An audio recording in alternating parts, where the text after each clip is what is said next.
रिठाला गांव में हजारों का नहीं लाखों का टैक्स जो है एमसीडी वसूल रही है। वसूल भी कह रही है सर, इसको कहें कि पूरा गांव इकट्ठा है, देने में अक्षम है। क्या कहेंगे इस विषय पर आप? जिस तरीके से एमसीडी जो है अब क्योंकि चुनाव भी पास पे है, पूरे चलान खोल रही है। देखिए, एमसीडी के अंदर भाजपा की सरकार जा रही है, इसलिए जाते हुए जितना पैसा इकट्ठा कर लो उसको लूट के लेके जाना चाहती है। इसलिए ये दबाव बना रही है गांव की फैक्ट्रियों के ऊपर, गांव के घरों के ऊपर कि वो टैक्स को जमा करवाए ताकि इनकी जेबों के अंदर वो पैसा जाए। विधायक जी, अभी कुछ लोग कह रहे थे कि जब भी कुछ अतिक्रमण होता है तो एमसीडी आती है और नीचे से पैसा लेकर के चली जाती है। अब अगर इतना टैक्स हम लोग देंगे तो कमाएंगे कहाँ से और खाएंगे कहाँ से? क्योंकि कोरोना काल भी अभी कुछ ही दिनों पहले खत्म हुआ है, भरने में टाइम तो लगेगा ही। देखिए, एमसीडी के भ्रष्टाचार के ऊपर रोक लगनी चाहिए। ये गांव एच कैटेगरी के अंदर है, एच कैटेगरी में ना आपका ये? हाँ जी।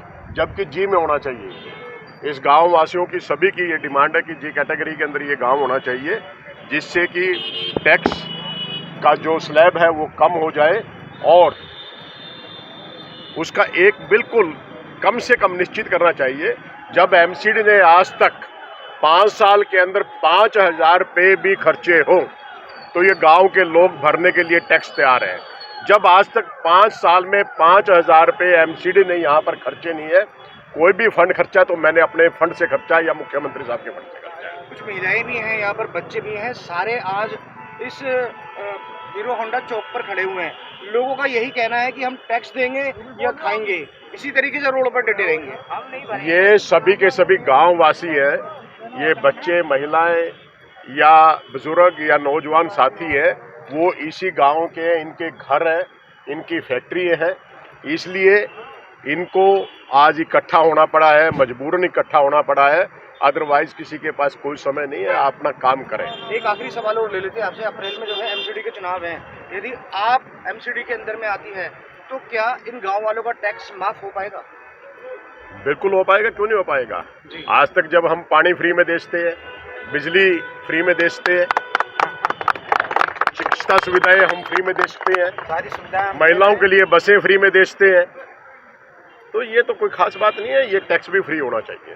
गांव में जिस तरीके का रोष आज हम देख रहे हैं, एमसीडी ने हजारों में नहीं लाखों में जो है टैक्स गांव वालों को भेज दिया है, ऐसे में आपका क्या कदम होगा?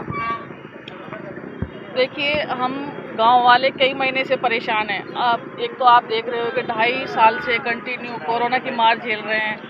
जो हमारे पास जो है छोटा मोटा काम जो घरों का है, टैक्स थोड़ा बहुत जो किराया आता है, हमारी ज़मीनें सरकार ने ले ली हैं। आज जो हमारी ज़मीन पौड़ियों के भाव खरीदी, आज उनकी हवा जो फ्लोर भी है लाखों लाखों में, करोड़ों करोड़ों में बिकते हैं। तो हमारे पास क्या है? हमारे पास ये थोड़ी बहुत भूमि बची है जिसे हम रेंट लेते हैं, उन्हीं से हमारा घर चलता है। तो मैं ये कहूँगी कि हम कई महीने से परेशान हैं। जैसे ये कोरोना का लॉकडाउन खुला, एमसीडी ने, भाजपा शासित एमसीडी ने नोटिस भेजने शुरू कर दिए। और देखिए कि अब जब 2 साल से हमें कोई टैक्स नहीं मिल रहा है, हमें कोई किराया नहीं मिल रहा, तो हम टैक्स कहाँ से देंगे फिर हम? अब टैक्स भी देखिए कि 2004 से 72 लाख, 1 करोड़ 80 लाख कहाँ से भरेंगे टैक्स? और अब ये थोड़ा काम चलना शुरू हुआ है, जैसे कि हमारे छोटे छोटे गोदाम हैं वो खुलने शुरू हुए हैं, तो उन पर नोटिस चिपका दिए गए हैं कि इनको सील कर देंगे।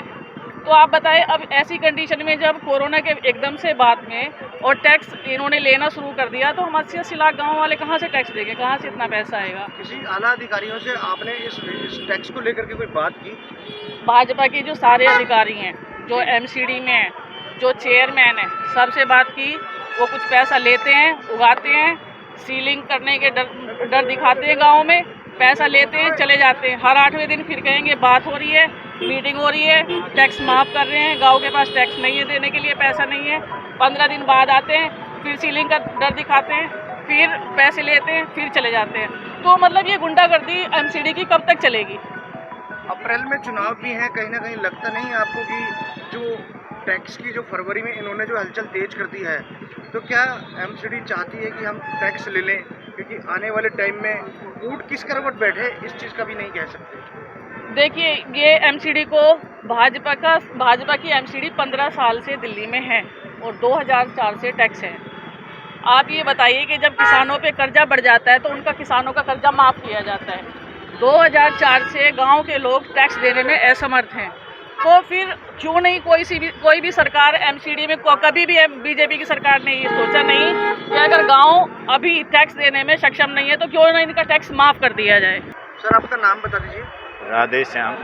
प्रॉपर्टी टैक्स को लेकर के जिस तरीके से एमसीडी दिन प्रतिदिन अपनी बढ़ोतरी कर रही है, आज उसके खिलाफ आप लोग प्रदर्शन कर रहे हैं, तो पूरा मामला क्या है रिठाला गांव को लेकर के यह बताइए। हमारे रिठाला गांव की 80, 81, 82, 83 और 85, 86 में टोटल ज़मीन सरकार ने अधिग्रहित कर ली और कौड़ियों के भाव में ज़मीन हमारे से खोस ली। हम 3 बार अपील करके और 30 साल हमें लगे, तब भी बहुत ही कम दर से हमें रेट मिला और वो कुछ आधा वकीलों की फीस में चला गया, आधा खर्चों में चला गया और जो भी कुछ बचा उससे हमने सभी ने सोचा कि कुछ छोटा कोई बड़ा व्यापार करेंगे और उसमें व्यापार में कामयाब नहीं हुए, क्योंकि हमारी पीढ़ियों से एक किसान की पृष्ठभूमि रही है, इसलिए व्यापार में सफल नहीं हो पाए।